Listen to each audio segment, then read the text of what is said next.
Peace, family, and welcome to the Draped Maniac podcast. This is Ayapo Yapa, the HDIC, that is, the head Draptomaniac in charge, and we're here to have conversations on how to get off this plantation. There's a short story titled 12:01 PM by a science fiction writer named Richard A. Lupoff. It centers on a man named Myron Castleman, who unfortunately finds himself, because of what is dubbed a time bounce, reliving the same hour over and over. It was later made into a 30-minute film that originally aired on Showtime in 1990. For those of you who would like to watch it, it's viewable on YouTube. It's called 12:01 PM. And trust me, it's worth watching.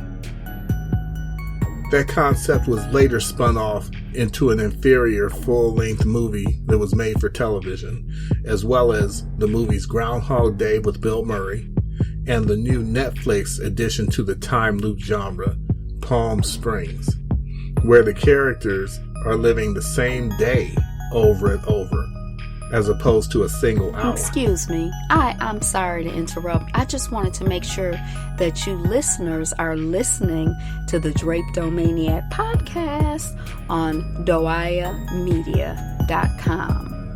You are, right? All the latter having the typical happy Hollywood ending, unlike the original story or the Showtime adaptation. Okay, so why all the talk about time bounces, time loops, and so on? I'll get to that in a moment. My wife and I often watch discussions and documentaries on YouTube of leaders and spokesmen from our past. We've seen them from as early as 1950s through the 1960s, 70s, 80s, and so on. And in those clips, our people are marching, protesting, our people are speaking out in anger and pleading with white society to basically stop terrorizing us. I said in my podcast, Waking Up to the Truth, Part 2, on August 28th, that we need to just create picket signs that have digital displays where the name goes. And when we pull them out to protest again, we can just program the new name in and save some time, because it's going to just keep happening. And we're going to have to just keep marching and protesting. The last thing I said on that podcast was, hurry up and put one together. You're going to need it. We just got the news about the charges, or lack thereof rather, for the cops involved in the murder of Breonna Taylor. Did I lie? Was I inaccurate? Take the sign out, clear Jacob Blake's name out, and program Breonna Taylor's name back in. It might be saved in the memory. There. Now don't forget to put on your Black Lives Matter t-shirt before you go out. All right? You're ready to go. By the way, one of the most striking things about the outcome for me was that the only cop charged was the one who did not hit Breonna Taylor, but whose shots went into a wall and into another room. He was charged with reckless endangering. In other words, had he managed to hit Breonna Taylor, he may have walked away with no charges at all. What message does that send to cops? If you're shooting at an unarmed black person, make sure you hit them and murder them and not miss and hit the walls or surrounding environment. You see what I'm saying? He's being charged because he is the only one who didn't manage to put bullets into Breonna Taylor. It's more sick than I care to think about. Last week, my wife and I were watching a YouTube clip called 7 Black Americans Express Their Rage in the 1960s. Everything they were saying, if it had been colorized on film, turned into high def, and except for the clothes, if you were watching the video clips, you would think that these were just made yesterday. At some point, Angela looked at me and said, and now I'm referring to what I was talking about at the very beginning. She said very casually, "We're caught in a loop." She may not have felt that what she said was so profound, but for me, it definitely was. Just like Groundhog Day or 12:01 PM, our people are basically living the same day over and over and over. And just as in the story, some of us are in the position of the main character who knows that the day keeps repeating And some of our people seem oblivious to the fact that they're reliving the trauma again and again and again.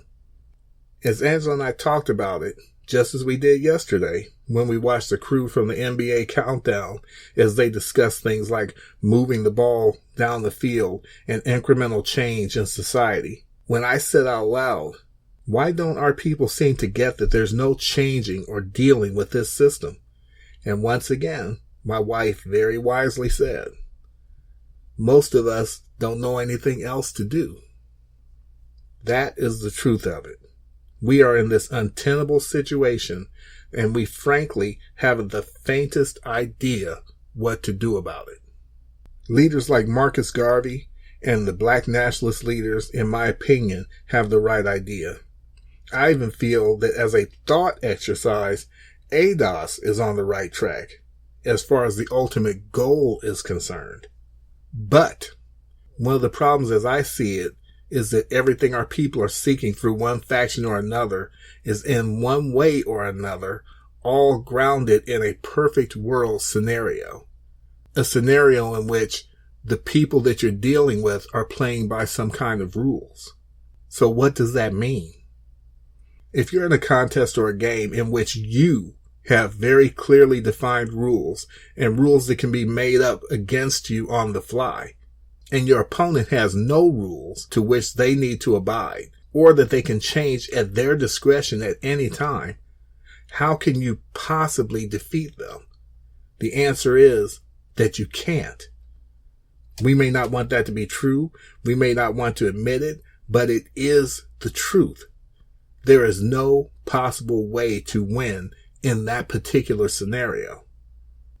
I would even argue that our opposition, meaning the system of white supremacy, does not cheat. Let me repeat that again. The system of white supremacy does not cheat. I can already hear you out there right now saying, Ayapo, you've totally missed the boat on this one. You're wrong. Those white people and their system cheat all the time. All they do is cheat. No, they don't. By definition, in order for one to cheat, one must break some kind of a rule. To say they cheat is to imply that they actually have any rules governing their actions within this present system. I submit that they do not. If one is not subject to any kind of rules, how can they then cheat? These are the things I'm trying to get our people to recognize through these podcasts. Things I hope will shift our perspectives and thus cause us to see things in a different way and will cause us to proceed in different ways. When you think you're dealing with an opponent that has some kind of rules that they must abide by, you'll deal with them in a certain way. When you recognize that you're dealing with an opponent who is above any rules and has no conscience and nothing binding them, you'll deal with them in another way. It's a hard pill to swallow because it feels horrible to not only know that you're disempowered, but to admit and accept that you're disempowered. But I say that only in the context of this particular system. All the time, we do things to make ourselves feel empowered. We march, protest, name call, make fun of, create books and media to show positive images of ourselves. We put down those who we feel aren't up to our standards in order to lift ourselves up. We put on pedestals those of our people who seem to be winning in this system, And we do all of this so that we feel empowered. Well, I, for one, don't want to feel empowered. I want to be empowered. You can look at pictures of presidents, legislators, owners of corporations and banks sitting down at signing ceremonies. You know, those photo ops, they're sitting down with their pen, they're about to sign something. Look at that photograph of him or her sitting down in their expensive chair at their expensive desk, wearing their expensive clothes, using a pen that literally costs more than some of us make in a week, and signing a piece of paper that will have wide-ranging, direct effects, usually negative, on the lives and in many cases the deaths of our people. That, my brother and sister, is power. They don't care if they feel empowered, and likely don't even think much of it, because they are empowered. Again, I don't want our people to feel empowered. I want our people to be empowered. And there is no way to do that within this system. We must get that out of our heads. Our power lies in separation from this system. For as much as I agree with the goals of the ADOS movement and movements like it and the rightness of it, I am equally frustrated by the fact that the foundational premise of it is that some kind of change can be made within this system, or that this system can be appealed to do the right thing by our people, when it is showing us in no unambiguous way that they cannot even be moved to act on the part of those that they have historically given privilege to within this system. The movement claims to be grounded in data, and it is. However, I would suggest also juxtaposing it with the historical record of the privilege given to its white citizens, and now what the data says about the responsiveness of the government to that demographic, which has historically been buttressed by it, but is now allowing that same demographic to free fall over a financial and societal cliff through job and small business losses, no health care, cutting of social programs, and evictions, and so on. Now that is their people that they're doing this to, and is backed up by data that shows it, and the evidence of it is looking us square in the face. I say again, as I always do, if I threw you in the ocean so that you would drown and be eaten by sharks, and then my child, who I actually care something about, slips overboard and is drowning also, and I look at my child as they're screaming for help, and I decide for whatever reason not to help them, my child, what in this universe do you think you can say or do that's going to move me to help you when I threw you overboard so you would drown, and I hate you, and I won't even help my own child who I care something about? I just can't reconcile in my mind how many of our people don't see this. My answer is to give up on appealing to me in any way. While you're absolutely wasting your time splashing around, asking, begging, demanding, threatening, crying, yelling, screaming, and swearing at me to help you while you're drowning, as I watch from the comfort and the safety of my ship. Instead, you should, with whatever resources necessary, even if it's just swimming with all your might, to get yourself to safety on your own, because no help is coming from me. No matter what you think or what you do, no help is coming from me. And thinking that there's something that we can say or do that's going to move these people to help us when they won't even help their own people, and this is proven, is a blind spot that many of our people have that I genuinely can't figure out. And I'm going to keep on saying this. Now, what's the connecting point of this loop in which we're caught?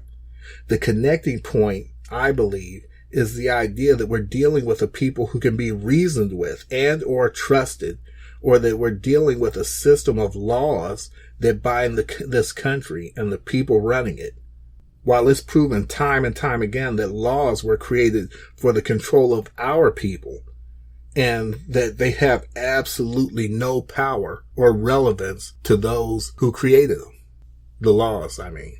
As a mentor of mine, Mr. Thomas, once said to me decades ago, the way to get people under your thumb and keep them under your thumb is to make them live by rules and regulations that you don't have to adhere to yourself.